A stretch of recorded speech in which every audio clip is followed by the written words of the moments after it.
Hey there, in this video I'm going to go through an overview of some of the advanced settings that you have inside of a campaign to choose from. There's separate videos for lead generation, conversion pixels, retargeting, analytics, and the upsell. So I'm going to go into the other tab, give you kind of a look around.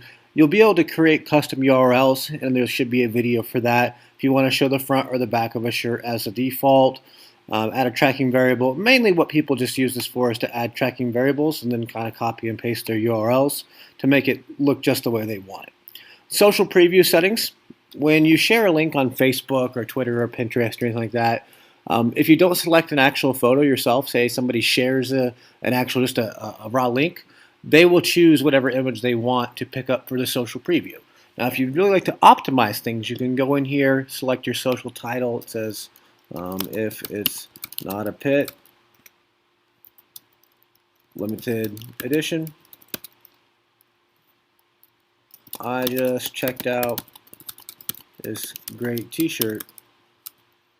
You should as well. So then it will pick up that title, the description, and you're kind of virally optimizing things, and you can choose a preview image and then save it.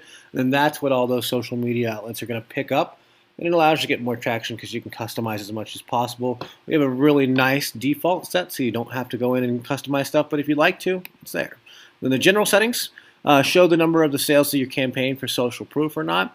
Some people like to turn it off. It does convert a little bit better, we found, if it's on, so we like to give you the defaults. Show total sales volume from all the relaunches on your campaign. Auto relaunch and evergreen. Evergreen and auto relaunch, when they're both turned on, basically what it's going to do is every single day at midnight, it's going to send over any of the campaign orders that you've had for the last 24 hours to fulfill.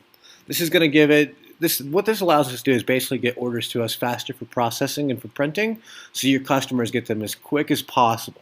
Okay, so set that type of stuff up if you're not doing a t-shirt that's trying to be screen printed and wants to get a lot of orders collected in advance. You might not want to do that, but for pretty much every other item, it's great to set evergreen and auto relaunch up.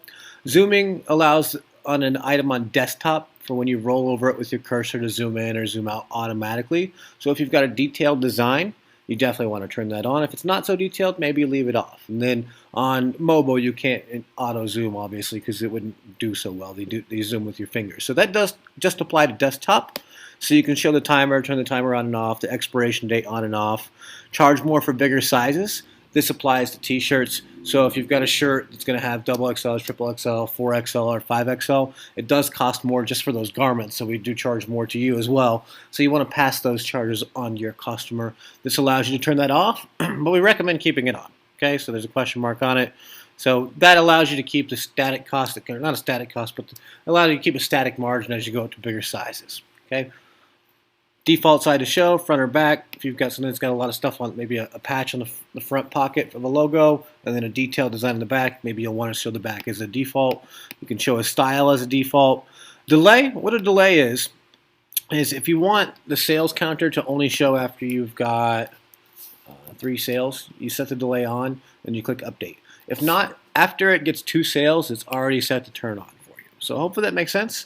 But that's a pretty good look around the advanced panel. There's quite a few different settings that you can set stuff up. Most of them are checkbox simple, just a little bit of explanation on what the delay is, and a few things seems to help. But that's how you set the advanced settings up for campaigns. You can set up the social previews, kind of get it looking and working exactly how you want. So I'll see you in the next video.